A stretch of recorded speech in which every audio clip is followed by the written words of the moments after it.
you're limited by your genetics to some degree. We're all different, and some people do have it easier.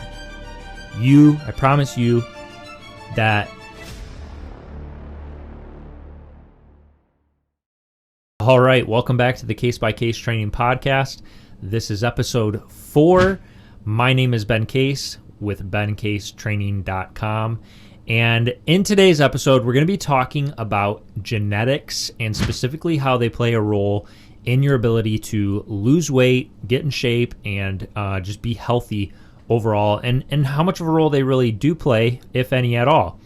Now, we're kind of going off the beaten path a little bit from the trajectory we've gone the last 3 episodes of the podcast. The reason for that is I'm kind of jumping to this topic because I was on a podcast recently, and it was just uploaded probably a week or 2 weeks ago now, and it was on the Dylan England Show, and you can go check that out. I will link to the podcast below. He likes to interview different small businesses and entrepreneurs and get their expertise in the field that they're in.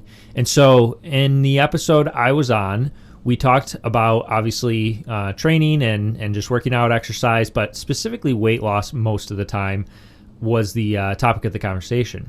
And the reason I wanted to do this episode, podcast episode 4, talking about genetics, is because we did get on that topic a little bit in that podcast. And I would encourage you to go watch that video if you want kind of a general overview of how to lose weight, how to get results, which is obviously the topic of this podcast in general. I'm trying to help you get results, lose weight, and then keep it off ultimately. And so we're kind of building our foundation right now. First 3 episodes, we really have started to talk, mostly mindset and not super practical yet of steps to implement, but we're getting there. We're working our way that direction. In this episode today, we're going to kind of do a little more general overview once again of kind of, health in general, and just kind of getting more information. I think having the right information is important because there's so much wrong information out there. And so if you're starting off trying to get results with the wrong information to begin with, you're kind of doomed to fail. And so a lot of this so far has been getting correct information to you, helping you understand how things actually work, and unfortunately combating a lot of the false information that is out there. And so in the podcast episode, we did talk about this. Now, the reason I wanted to do my own episode on it and kind of highlight some of the things we talked about in that podcast is because I felt like there's a lot more I could have talked about, a lot more I wanted to talk about, but really it was just a small segment of the whole episode, and it wasn't the main topic of the discussion. It kind of just came up in the talk. So I want to take a little more time to dedicate a full episode to explaining things a little more in depth and really kind of trying to clear some air and help you understand how genetics play a role. Because if you feel like you just cannot get results, or your genetics do not allow you to maybe lose weight or keep it off or be somebody who's in shape, that's going to be debilitating. That's going to make it really difficult for you to, you're going to be discouraged. And so I want to give you some help, give you some information. I don't want to just say, oh no, that's, be insensitive and say, nah, it doesn't play a role at all.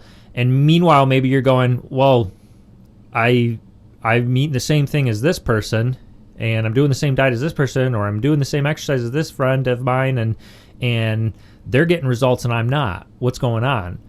It's obviously easy to think something must be different about me. My genetics must be different. And you're not wrong. That's not, in the episode, I kind of said that genetics play a very minimal role. What I meant by that is they play a very minimal role in your ability to lose weight. Not that they don't make your needs in order to lose weight different than someone else's. Everybody's different, right? Everybody's makeup's different. Everybody's calorie needs and all that different stuff are going to be different.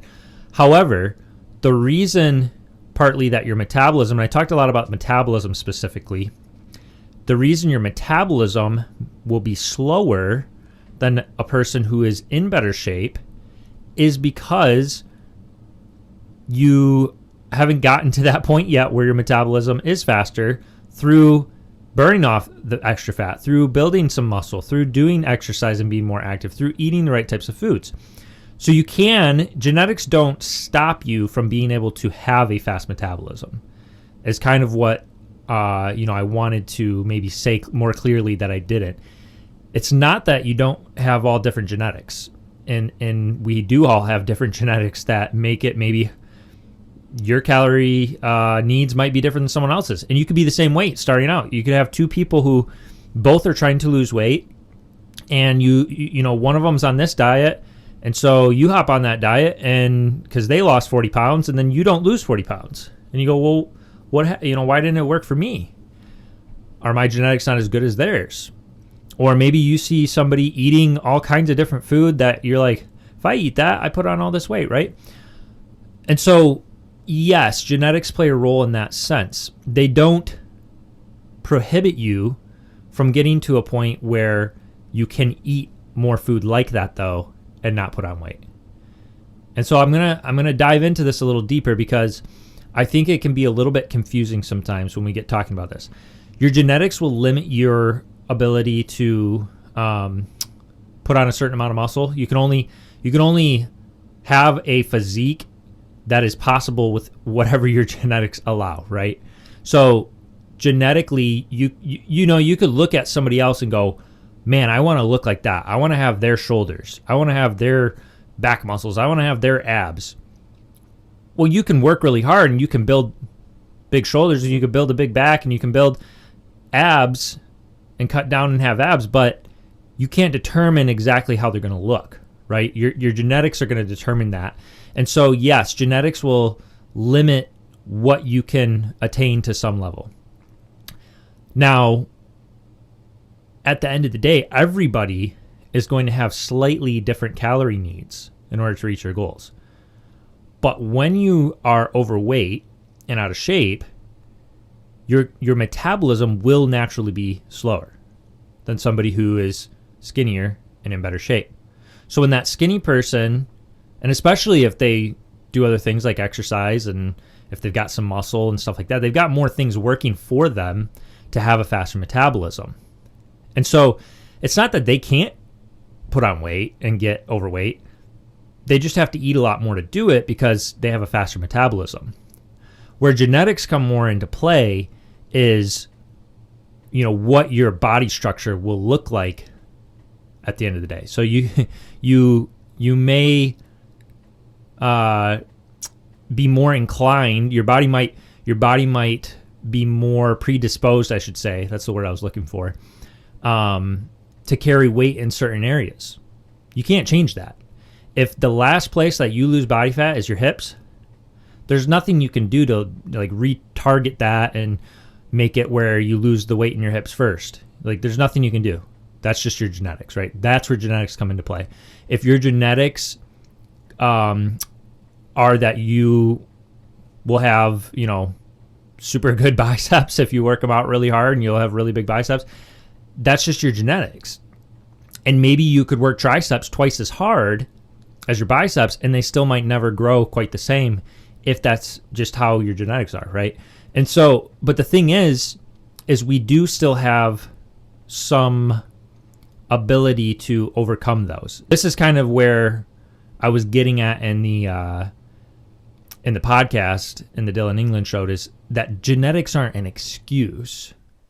Genetics don't mean you can't lose weight. Genetics don't mean you can't, they don't prevent you from putting on muscle unless you have, obviously a disease or something. But that's not what we're talking about.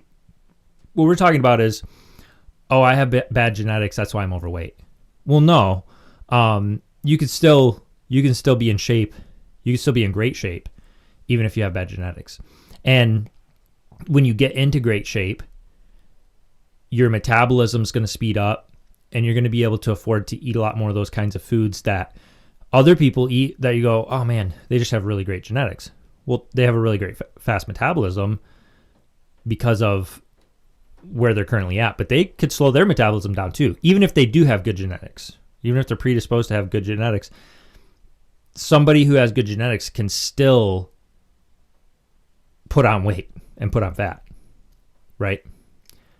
Because at the end of the day, it comes down to calories in versus calories out. And so if your metabolism's super fast naturally, then yeah, it's going to be a lot harder to put on fat.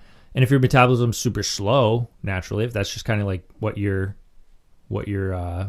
body's predisposed to, that's maybe it runs in the family because of different factors. Maybe there's hormonal imbalances and other things that can affect certainly your ability to lose weight. You might have to do a little more, but at the end of the day, the reason I say it's not a huge factor is because it still comes down to the same true thing for everybody.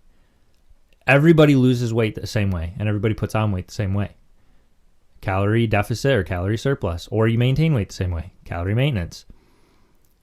And so yes, your calorie needs, if you're starting out and you're trying to lose 50 pounds to start, you might have to eat fewer calories. You may only be able to afford so many calories in order to lose weight. But there's things you can do to increase the amount of calories you can eat while still losing that same amount of weight. You can become a little more active. You can start moving a little more. That's gonna increase your energy burn, but it's also gonna increase your metabolism a little bit.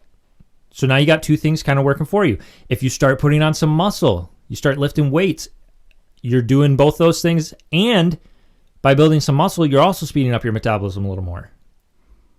And so there's things we can do to make it where we can afford some more calories in order to not feel like you're starving while you're losing weight.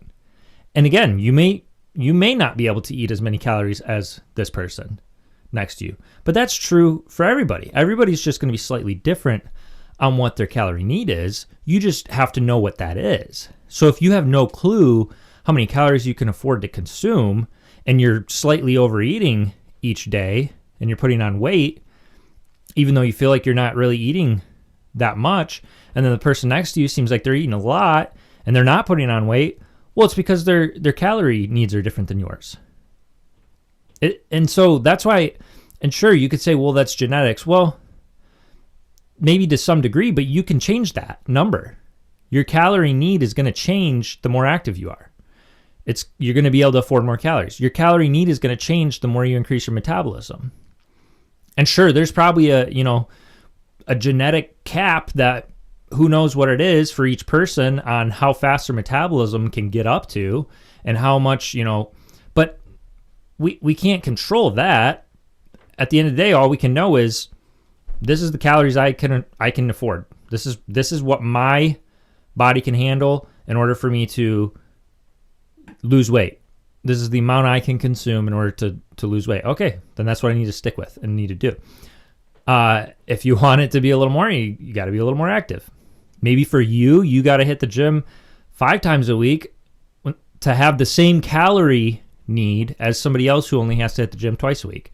But that's just life. That's just true that sometimes some people might not have to do as much in order to get the same result, but it doesn't mean you can't still get the result. We have the ability to increase our metabolism. Can't change your genetics. Unfortunately, you can't, and I hope that's clear.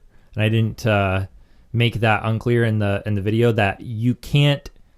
If your genetics are a certain way, you can't change that. But what you can do is you can speed up your metabolism. Chances are, whatever your genetic, metabolism cap is, you're not there. You're not even close. And so if your metabolism's slow, you can increase that. And so what your metabolism is partly determined by genetics, but hand in hand, it's also determined by what you do. It's determined by your activity level. It's determined by the foods you eat. And so you can increase it. You can make it, you can improve it no matter who you are, no matter what your circumstance is. And so that, I hope that's encouraging. I hope that's not like a discouraging thing that like, well, so you're telling me that I might actually have a slight disadvantage compared to the person next to me? Yeah, you might, but you also probably have an advantage compared to somebody else as far as your body's genetics. But at the end of the day, the equation's the same for everybody in the sense that if you're a little more active and you eat a little healthier, you're going to increase your metabolism, and you're going to be able to afford more food than you could before without putting on weight. And so you'll be able to get away with a little more than you could before without putting on weight. And all that matters at the end of the day is that you're able to be healthy. I don't believe genetics is an excuse to say, well, I can't be healthy because of my genetics. You might not be able to have a certain muscular, look. You might not be able to have a certain body type. You can't change your body type. You can't change your bone structure. There's certain things that, sure, genetics determine, but we're talking about health, and we're talking about being not excessively overweight, which it's a real problem in the U.S. But I think there are a lot of things going against people. I think there's a lot of things going against the citizens of the United States of America, and really probably a lot of other countries as well. But if you look at a lot of other countries, they're not in the same boat as we are when it comes to the amount of people who are overweight and out of shape. So, what's the issue? What's the common denominator? What are the factors? I think it's worth thinking through. But then you have to ask yourself, okay, it's those things maybe then that's the issue, not the genetics. Is it just that other people in other countries just have better genetics? No, I don't think so. They might have good genetics, but even a person with great genetics can be unhealthy, can be out of shape, can be overweight. And the reality is a person with bad genetics, quote unquote, like you don't have the best genetics. You have to maybe do a little more, work a little harder to eat a little less, whatever it is. You can still get the results. And what I'm getting at is when you get there, it will be a lot easier for you than it was when you started. Not just because you have done it for a while and you know how to do it now. I'm not just talking about that. I'm talking about your body starts working for you. It's like investing money into an IRA. The money compounds and it builds. And in the same way, just like an investment compound interest, when you start exercising, when you start eating a little healthier, when you start cutting out some of the processed foods, when you start doing these different things, getting better sleep, all these things that play into your health, it's compounding interest. And it will increase your metabolism significantly, and your body starts working for you. And pretty soon, the amount of calories you burn while at rest, not even just while you're actually burning calories doing activities, but even while you're at rest, increases significantly. And all of a sudden, it's like, wow, I can still eat a decent amount of food, not feel like I'm starving. I can still eat a lot of good food and afford a little extra of the things that I enjoy and still be in shape and still be healthy. And you can live a lifestyle that is maintainable and reasonable and doesn't have to be extremely restrictive. And it may have to be a little more restrictive starting out. But even that, we'll continue talking about the solutions that exist that are out there, solutions, and the extremely restrictive path that a lot of these diets and exercise programs and different things take and supplements. I think they're part of the issue. I think they're not the solution. They're a short-term fix to a long-term problem. We need long-term solutions if we really want to stick with this lifelong and make a big change. But it has to be maintainable, has to be realistic. And so that comes into play when we talked about expectations in the last episode, when we're thinking about what does it look like for me to get in shape and to get healthy? And if you feel like your genetics aren't as good, that could be true, that maybe your genetics aren't as good as that person's. but it's probably not as restrictive as you think it needs to be to get to the results you want. And if we can start out, sure, it might have to be a little more restrictive to start, but if we can start out less restrictive than what people mostly expect it to be, it can be a little more maintainable and easy starting out, and then slowly work our way up. And as you're working your way up, you're getting stronger, you're being able to do more. You're going to get more results. It's compounding because, again, your body's working for you. You theoretically could do less. We could actually do less and get more results because now my body's starting to work for me. But because you're able to take on a little more, you can handle a little more, you're getting used to it, you can keep slowly increasing, and so you'll get even more results over time. And then eventually we get to a place where you go, hey, I'm here. I'm where I want to be. I'm living the lifestyle that I want to live of being a healthier person. I've lost the weight. Now I can maintain.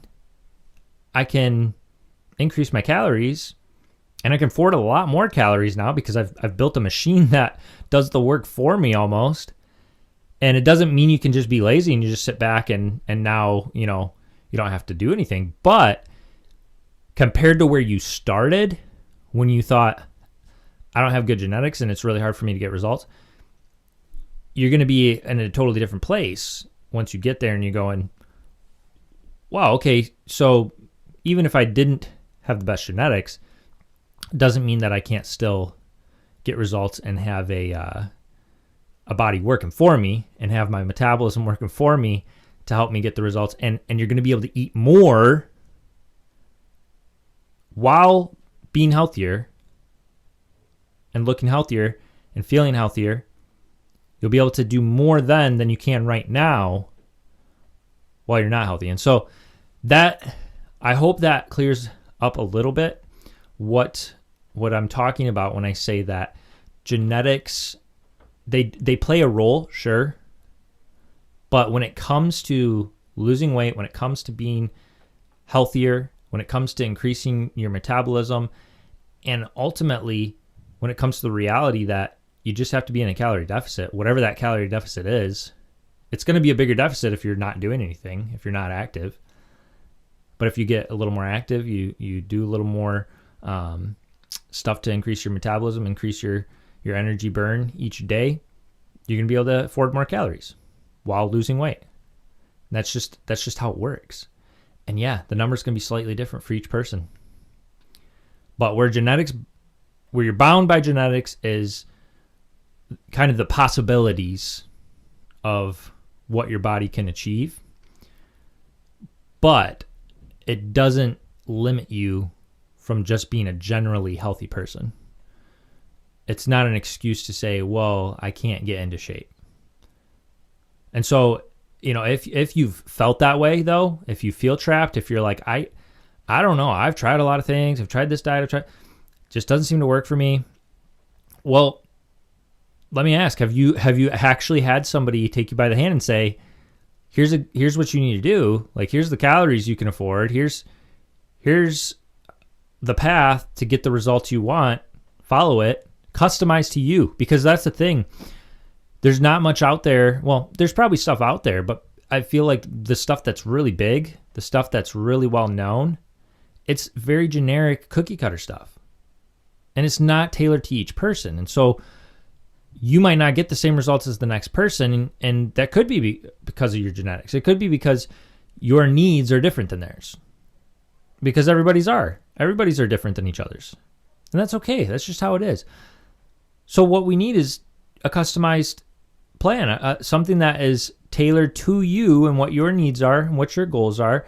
And along with that, the other things we talked about, what your expectations are, how much you're willing to do, all those things have to come into consideration. And then you can have something that works for you, that you can maintain and do, and gets you the results you want. And then you can continue doing and keep the results, genetics aside. And so, yeah, I can't promise, like, if you're like, I want those abs, I want my abs to look just like that person's. Well, can't control that, right? If you want to have a certain, I don't know. You get the picture, right? I want to be taller. Well, we can't fix that. Wear some heels, right? So there's limits for sure from a genetic side of things. But if you increase your activity and you decrease your calories to meet what they need to be for you to lose weight, whatever that number may be, and I can help you figure that out, you can reach out to me. In the description, I'll put a link. You can schedule a call and we can talk through it, and I'll tell you exactly what your calorie needs are. I'll do that for free for you. Just schedule a call with me and I will tell you exactly what your calorie needs are. But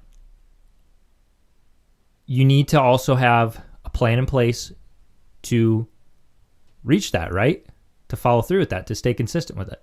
Whether it's counting your calories, whether it's portion control, whether it's getting a better idea just of how many calories you take each day in comparison to the amount you need to hit.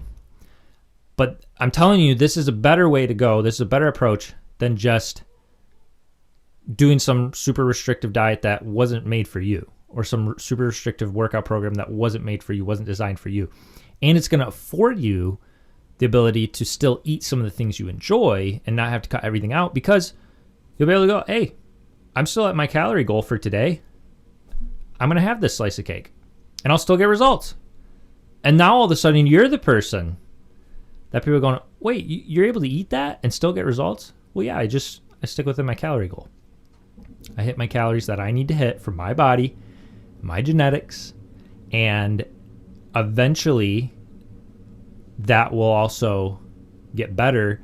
Your metabolism will get faster, and it will appear as though you have these great genetics. Well, everybody's are different, but at the end of the day, the more in shape you are, the healthier you are, the easier it's going to be to do it, to continue to be in shape and be healthy.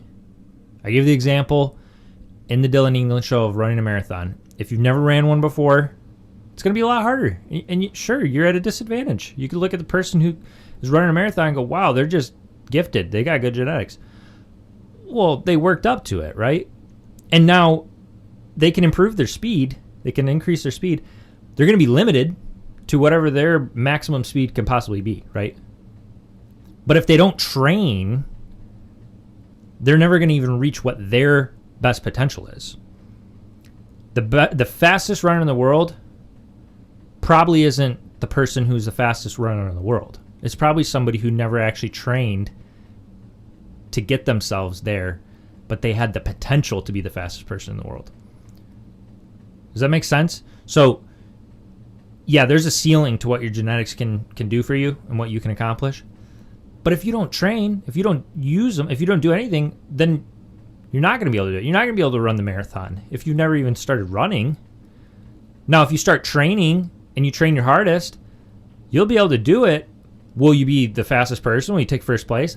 I don't know. I don't know what your genetics are. I don't know what you're predisposed to, how fast you can run, even if you had the best trainers and the best program in the world and best nutrition in the world. You may not be the fastest person in the world, but you'll be able to run the marathon. You'll be able to work your way up to that, right? And so, and I know I'm using a marathon's kind of a big deal, so maybe that's a bad example, because there's probably some people who just will never be able to do that, even if they worked up to it. But we're talking about just general health, being healthy.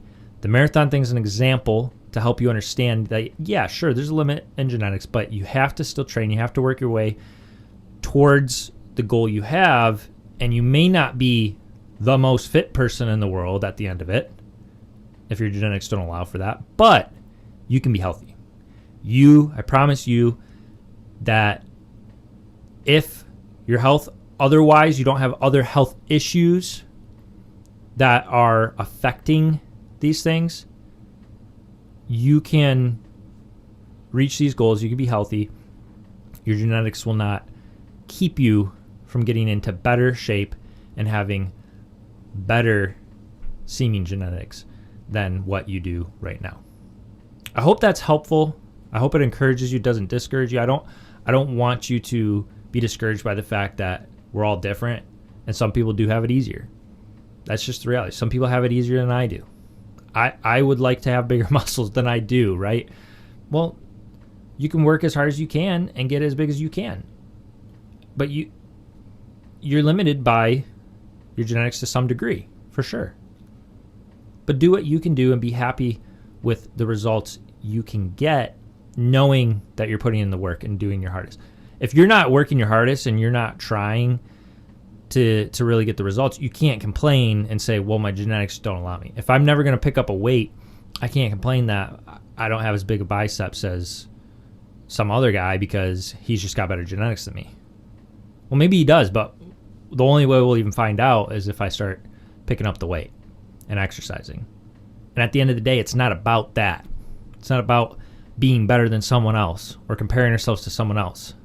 We're talking about health here. We're talking about having a healthier lifestyle that enables you to do more things that you love to do, that impacts so many areas of your life. Everybody can have that, even if they can't have the biggest biceps or whatever else, right? We can all be a little bit healthier and feel a little bit better and lose a little bit more weight if that's what you need, if that's what's going to help you towards that goal. And so many do. So many need that. So many people need that. And I hope that I can help you with it and help you do it in a healthy, maintainable way. We'll continue more discussions like this one. We're going to get even a little more practical into the steps of how to do these things. We are still kind of talking through mindset and really just breaking through some of the barriers that exist so often out there in the world with so many people. And I get it, but I just want to be the encouragement that I believe that every one of you can do it. Every one of you can get results. I think you just need a little direction. You need the right information, and that's what I'm hoping to help provide to you. So until the next one, just remember, get started, get doing something, get moving, get a little more active, and I will see you in the next one, and we'll continue on this journey to your health.